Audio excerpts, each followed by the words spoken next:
Okay, we're live. Okay, 3, 2, 1. Hello, everyone. Welcome to episode 184, the Security Podcast on the In30 Network. This is our second take because I screwed up and turned off the power in the middle of the machine by flicking off the power switch. So Tom's idea of connecting your power surge to the back of your desk is way better than by your foot, where you can actually do it.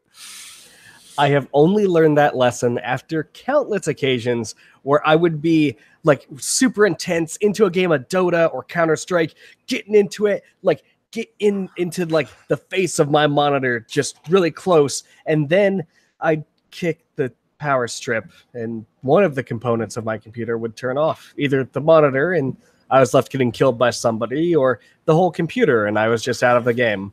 Well, my one monitor turned off, which would have been okay, but I wanted it back on, and I figured while Tom was talking, I could do something, and I said, oh, it's connected to the power surge, and my foot was on it, so let me just flick it off and flick it back on, and I don't know. So anyway, and then we got back on, it didn't work. Anyway, we're now recording live, and we'll just first apologize that we haven't been live in a few weeks because of life. And the other thing is there hasn't been any real big news because everyone's saving everything for DEF CON and Black Hat, which I'll be at. I'll be at the Crypto Village.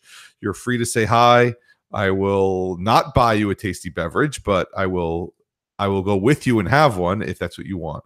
So let's just jump in. The first one comes from the Wall Street Journal. And it says, is Google employees reading your email?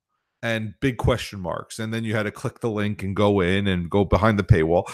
It turns out Google employees are not reading your email. However, if you gave permissions to third parties that say we can read your email, they may be reading your email. You are allowing them to read your email, which is why you gave them permission in the first place. So Tom, you want to talk about permissions? So yeah, it's a really weird concept that when you grant third-party applications access to read your email, they read your email. I mean, that's it. So to dig in a little bit deeper, your Google account, just like your Facebook account, your Twitter account, and many other accounts on the internet, allow you to hook up third-party applications to them. So whether that's Twitter, now it's a first-party application, but giving access to TweetDeck, right? You have to sign in with Twitter and say, okay, TweetDeck, you're allowed to read my direct messages, send and read all my tweets, manage my contacts, stuff like that. With Google, you can allow tons of different applications to do tons of different stuff with your Google account. I have a plugin for Thunderbird to allow Thunderbird to manage my calendar. To do that, it needs access to Google Calendar. It needs access to read everything, write everything, have full access to everything that my Google account has access to when it comes to calendar. And it popped up when I installed it, and it said, hey, can you allow us to access your account? Is that cool with you? Can I manage your calendars for you? And I said yes, and I clicked allow. And what's really cool is I can go to myaccount.google.com.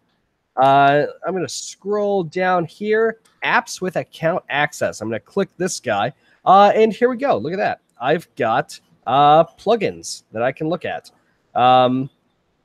These applications. See, click on Manage Apps, and there we go. Provider for Google Calendar. It has access to Google Calendar to manage my calendars. It also has additional access to manage my tasks. So if I wanted to use Google Tasks inside of Thunderbird, I could do that. And then it's got a helpful date. I gave access to this, at some point in June. And it has that for everything you've given your Google account, everything you've given access to your Google account, right? This gaming site has access to, view my YouTube account, just to verify it's my YouTube account for my profile. G Drive, the open source program that allows me to use a terminal to download Google Drive stuff, has access to view and manage files on Google Drive. Gmail has got a pretty pretty cool feature that you can allow third-party applications to manage your email for you. If you wanted an application to algorithmically sort your mail into different buckets, if you wanted to layer on, additional spam protection, if you wanted to give a third-party company the ability to manage your account like a personal assistant and manage your email for you, you can absolutely do that. But as it turns out, to have that ability, these companies need to read, write, and manage your email. It doesn't mean necessarily in all cases that a human is sitting behind the keyboard reading your emails, but it could, right? They absolutely could have humans in the background sitting there and reading your email. Now, if you've signed up for a personal assistant-like app, they absolutely should be reading your email if that's the thing you've signed up for. If you've signed up for like an AI or an algorithmic email manager, yeah, it's probably not a human there. Frankly, it's probably not economical to have a human reading your email, but it's certainly possible that somebody on the support staff could be reading everything in your Gmail account. Here's the kicker, though. It pops up. It asks you, does this thing, or do you want to give this thing these permissions? And it's not like a weird, scary dialogue with like computer code in it. It says, do you want application ABC to read, send, delete, and manage your email? And you hit OK. And this happens with every app, and iOS is famous for, as you do it, saying, hey, do you want to give us access to your contacts or whatever else? And it goes back to, yes, I just want to use the app. This app will get rid of all spam. Let us manage your email. Well, how do you think spam works? They have to read the email and figure out if it's spam. Now, they're not sending somebody. They're, like we said, they're using machines. They're looking for keywords and other things, but you get things like that. And we talked about how Uber used to do that. They got in trouble where they said, hey, we need your location. And of course you have to give Uber your location, because how are they going to pick you up? And how are they going to do all these other things? The problem is that what they got caught for was tracking your location after you left the car. So as you went into your destination, they would for some amount of time after use that access because you gave it permission. Just because you gave it permission doesn't mean that you can turn off the permission for the next 10 minutes, for the next 20 minutes, whatever it is. It's you gave it permission. And the only way is to revoke the entire permission, which if it's location and Uber, the app probably won't work. And we always get this with messengers, like Facebook messengers. They need all the permissions. Well, yeah, they need access to your contacts and your phone number and everything else, because that's the service they do. If you don't want to send photos, or if you do want to send photos, they're going to need that permission as well. And we've spoken about this. I mean, this comes up every 8 months to every year, and every year you get this really nasty headline that says some company is spying on you, and it always turns out that it's some sort of permission issue that again, we're reminding you now to deal with. Yeah, the big issue is that when you allow Uber to access your location, it's not like you are allowing it for the next 10 minutes while the car arrives, or the next hour while you're taking the trip. They can access that whenever they want, right? The app can pop up. It can ask for updates from Uber servers. It can ask for your location and grab it from the phone because you gave it that permission, right? There's not a good way in Android right now to say, or even iOS to say, hey, you get my location for the next 60 seconds, or you get my location for the next hour, and then go away. You have to ask me again. Frankly, if apps did that, they would be a lot more annoying. Sure, it would be more secure.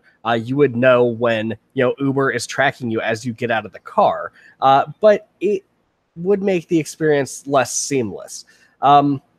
Same thing with these Google account permissions, right? You are giving them access for all time. If that really cool company that you really loved, or that Chrome add-on that you really loved gets bought by a really, really shady company that's only interested in taking your data and selling it to marketers, they can absolutely abuse those permissions that you gave someone. one of the things you can do is go to myaccount.google.com, hit manage apps, and anything you're not actively using on a daily basis, just remove it. It's not like you're going to destroy the world by removing access to your Google account. If the app needs it again, right? If you launch this thing again, if I launch Thunderbird and it can't touch my calendars because I've removed that app, it'll just say, oh, hey, could I get those back? And that's when you can re-enable it, right? So for anything you're not using, on a daily, weekly basis, just go ahead and remove it. Add it back if you want, or don't. And you'd be surprised how many of these companies you gave access to that are no longer in business. That's another thing. So you go back and you say, oh, I don't even remember this company. But again, we're going to remind you in December, that last week where we're not doing much, and we're just going to say, hey, remember that it's time to go through your permissions and deal with it. Anything else on this? Just a general PSA. If you are using the stylish extension in Firefox or Chrome, remove it and replace it with stylus. It apparently has been watching literally everything you do and sending browsing history back to the parent company. And yeah, I got hit by this one. So get rid of stylish. So one of the cool features of the Pixel 2 is that it has an always-on chip, for better or worse, that will listen to the song and tell you, pops up, what song is playing, which I didn't think was awesome, but it really is when you're listening to a commercial and it just tells you the song. Like you don't even have to think about it. You look down on your phone and you can just look at it instead of having to open it up and do it. So one of the killer features everyone's been asking for is, can you write an app or an extension or something that will take this and put it into a spreadsheet? Basically what the Nielsen people have done. And the problem is it needs permission to look at your screen.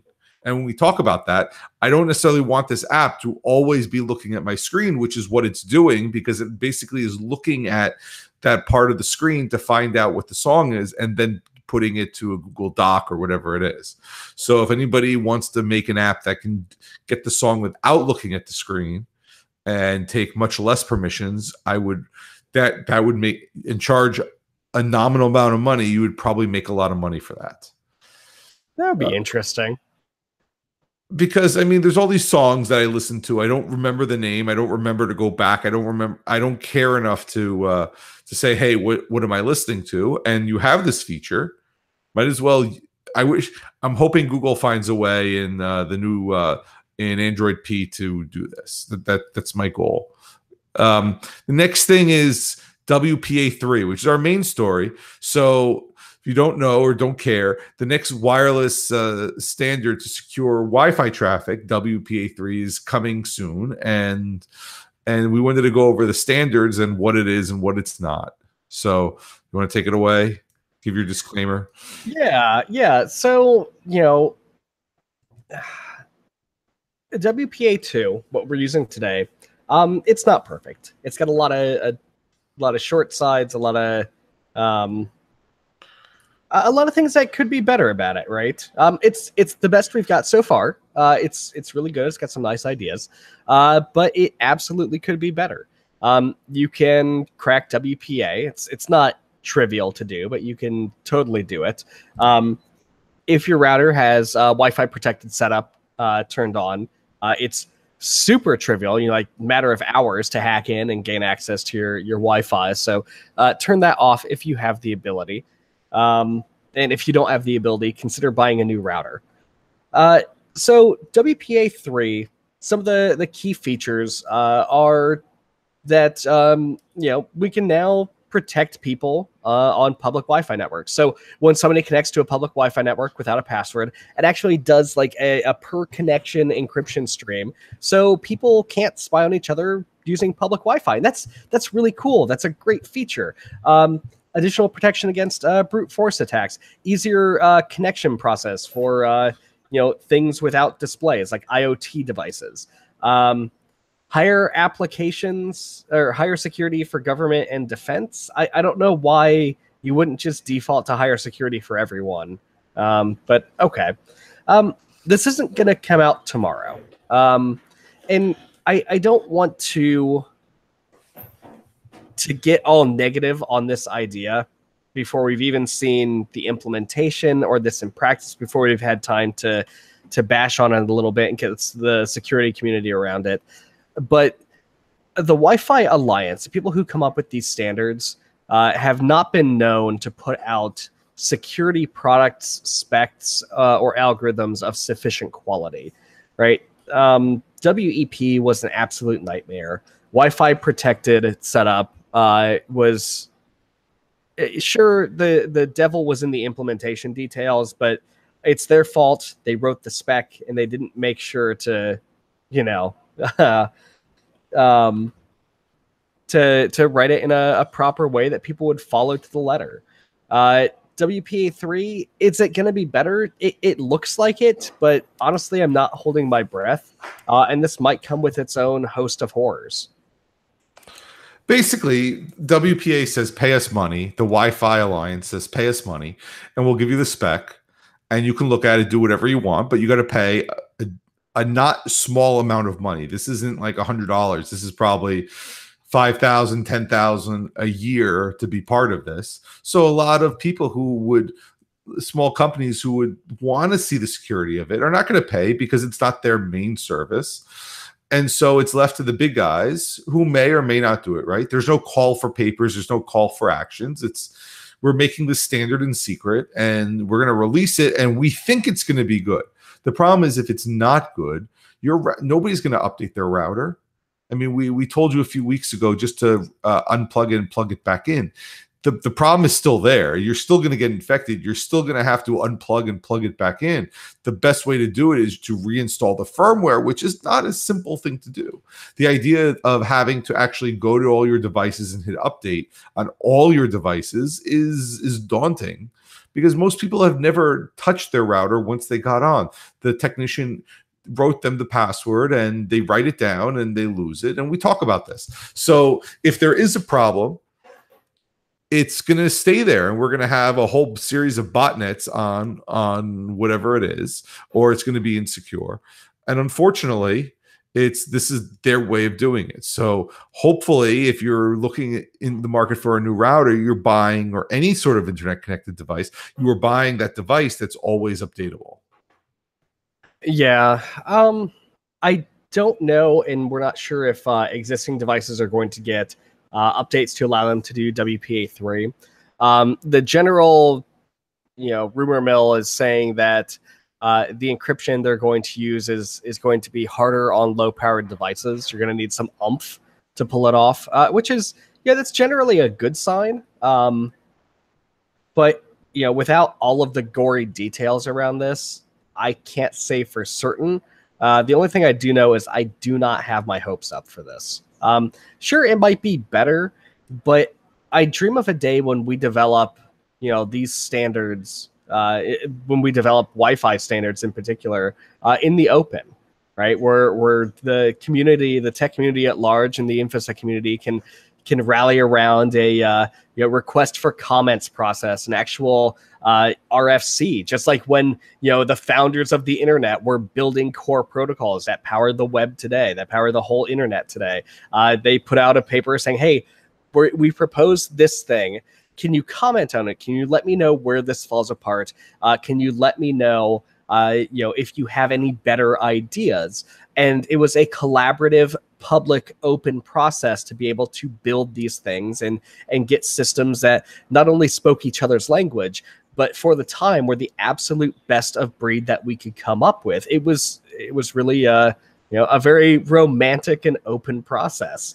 And I would love if the Wi-Fi Alliance were to start developing these things in complete public. I realize this is their bread and butter. I realize, charging for these secret standards is how they make their money. But it's just not the right way to build software today. Especially something that's going to go into many devices. Yeah. And I mean, I don't know what they're afraid of. They're afraid that somebody's going to steal the standard or open source some sort of, make it free to everybody. And let the big, and if you want to use it, have to license it from there. I don't know. But this is what we've been hearing. Wi-Fi is not an esoteric technology to charge to get in the gate for. I'm not gonna denigrate the work that the Wi-Fi Alliance has put in. They have put in a lot of work and a lot of money getting all these devices to talk to each other nicely and successfully. But now Wi-Fi is a foundational technology. More devices are wireless than wired today. And we need to start treating this like the foundational tech that it is. It needs to be developed in the open and developed by the community at large. So I don't know what's going to happen. This is not coming out, like we said, tomorrow. This is probably sometime next year. And just if you're in the market for a router, you may want to wait a little bit. Or if you're in the market for a router, you may want to go with the bigger names where they've put out some press release saying, hey, do this. I'm sure the big names are going to, anything new is going to have this compatibility when it comes out. Or just jump head first and make a PF Sense box and be happy. I'm going to get it. I know PF Sense is going to get it, I'm sure.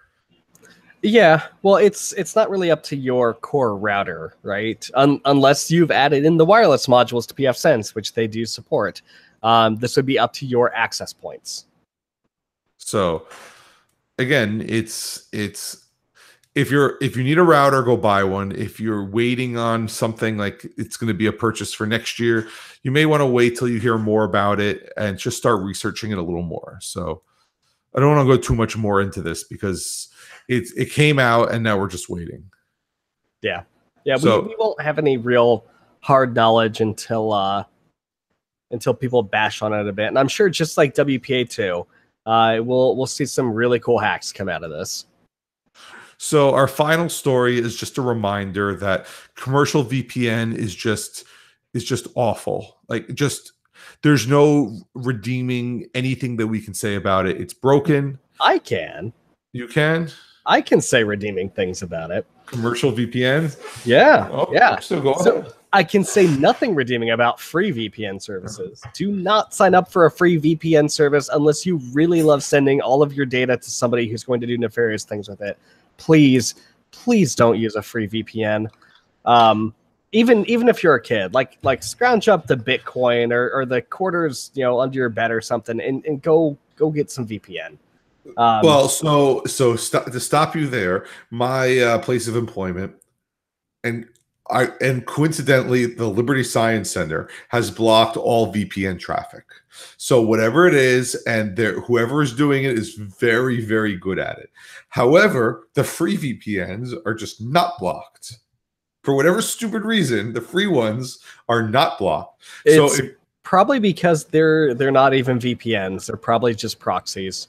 And all that we're trying to do is just not have the in my case, the school, we're just trying to go around the block site at the school. We don't even care that the school sees it. We're just trying to go around it. So if you want to get your Fortnite on at school, you're going to have to do it this way, or your Agar or whatever current game there is that we're playing.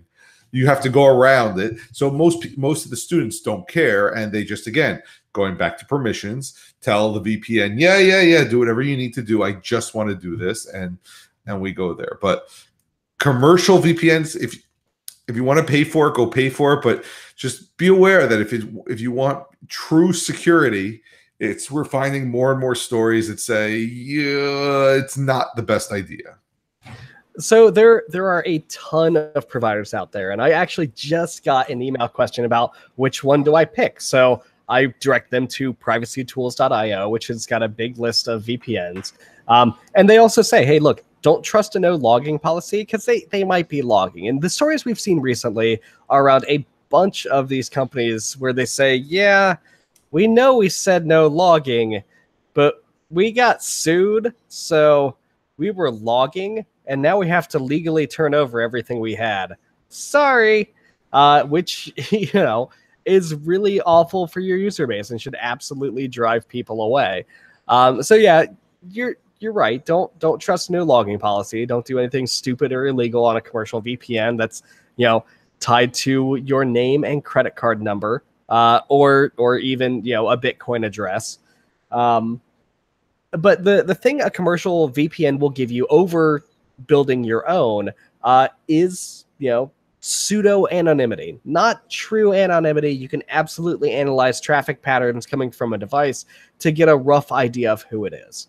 Right? If you log into Facebook on your paid VPN, you can absolutely correlate that IP address with, whoever is logged onto Facebook and say, we know for sure this person, along with potentially several others, were using this VPN at this time. There's a lot of little gotchas, but let's say you're building it yourself, right? You've either got a Raspberry Pi at home, or you've got a server up in the cloud running a VPN server. You are now super easy to find because you are the only one accessing that service. And the VPN server is either at your house, which is super easy to tie you to because you kind of live there, or it's in a cloud account that is tied to you because you're paying the bills. So you're saying I need to Bitcoin my my cloud account? I don't know if you can do that, but I don't think you can. At least I haven't encountered a cloud provider that takes Bitcoin right now. Well, in my case, my threat model, who am I worried about? I'm worried that my school is seeing what I'm doing. So for me, commercial VPNs, they're fine. I don't care that the NSA targeted the endpoints and everything else. They're still going to have to try and figure it out. And yes, if you're Facebooking, or Twitter or tweeting, they're going to figure that out. But again, I'm just trying, if you're trying to watch region locked BBC, there you go. Or you're trying to watch the World Cup in whatever language you want to do it, or the Olympics. These are all great uses of commercial VPNs. They will absolutely work, and you should have no problems. When I make my own, I'm saying the anonymity part is there, but it's also, I know that I'm not locking any of the traffic at my house. I'm not doing anything nefarious. However, it's tied to my home location where I do live, and the IP and the ISP and all that other stuff. So just be careful. So yeah, theoretically, you do get some a little bit more anonymity with a commercial VPN because you are mixed in with the other users, right? In the majority of cases. But is that enough to protect you if the lawman comes knocking? I don't know. It depends on a lot of factors. It depends on a lot of variables, and this stuff is really easy to get wrong. I guess the moral of the story is that staying anonymous on the internet is almost impossible. I mean, we always said you can also run Tor. So connect to the VPN, then run Tor, or Tor, then the VPN, and that'll build a little more anonymity there. But again, we don't know what the law enforcement's have in the endpoints, but like Tom said, you're mixed in. You're mixed in with all the other traffic. So yeah, and hey, if you wanted just a VPN server to get around your school that blocks Fortnite, then putting a Raspberry Pi at home, perfect for that use case, and you're saving money, and you get to build a cool Raspberry Pi that does some cool stuff. So there's that too. And you can say that you learn this in school, so it's educational as well. Yeah. Again, it's everyone always asks what's the best VPN, and most the security professionals that we trust have always said, basically are repeating what we're saying here. It's, we don't want to give you a recommendation. Go to that private, I think it's called thatprivacyblog.com or privacytools.io, and look at what they've done the research, and they said it, and they don't make money on any affiliate links or anything else. So you're going to have to do the research to say which one. And for me, I have two. I pay for one that's not trusted, but again, I just want to get around the system, a commercial VPN, and I made a Raspberry Pi at my house that I use. And again, that's the majority of the stuff, because I'd rather have all my traffic come from my house than anywhere else. Yeah, it's so I use a VPN to get back to my house, but it's mostly for remote administration purposes than anything else. But I do have to say, it's super useful for when T-Mobile throttles my YouTube videos when I'm on the bus and I really, really want to watch funny video game videos. In 4K. In 4K on the bus, because I totally need the 4K stream on my 1080p phone It just makes me feel good on the inside. But when T-Mobile throttles me, it's like, oh yeah, binge on, guys. We don't like net neutrality, and they just decide to throttle whatever they can because they can. I turn on my home VPN, and look, I'm getting perfect, crystal clear YouTube streams as fast as a line will carry them. I was going to ask, I was going to tell you that most companies and most schools colleges offer a VPN service. Do you recommend that if nothing else? It all depends on your use case, right? And it depends on who you trust. Do you trust your college or your school with your traffic? Because you are taking all of your traffic, and instead of going, through your cell phone provider or your ISP, you're now essentially making that VPN provider your central ISP, and they can see everything, right? They can't see the traffic that's inside of an HTTPS tunnel, but they can absolutely see you connect to Facebook. Does your school block certain types of websites, right? Is your school super anti-League of Legends? Are they a hardcore Dota 2 school and they don't want anybody wasting their time with that lesser MOBA?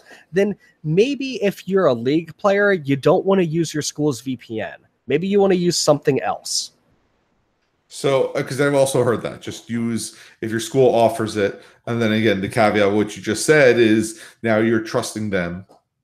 But again, if you're just trying to circumvent something, this may be like if you're trying to watch Netflix and you're just trying to watch whatever it is, some wholesome family show, and they're blocking it, maybe any VPN would probably do fine. And also, if you're using your school's VPN, please do not go searching around and clicking on every website that tries to offer you like plagiarized papers for sale, because they will find that. Please don't do that. Think about your protection, think about your risk model, and then follow the best security advice. So, okay, we are over time, but that's a good thing. So we will leave it there, and I don't know if we'll see you next week, but we'll probably see you next week and then take a week to offer DEF CON and Black Hat, which are coming up at the beginning of August. So we'll see everyone hopefully next week. Bye, everyone. See you, everyone.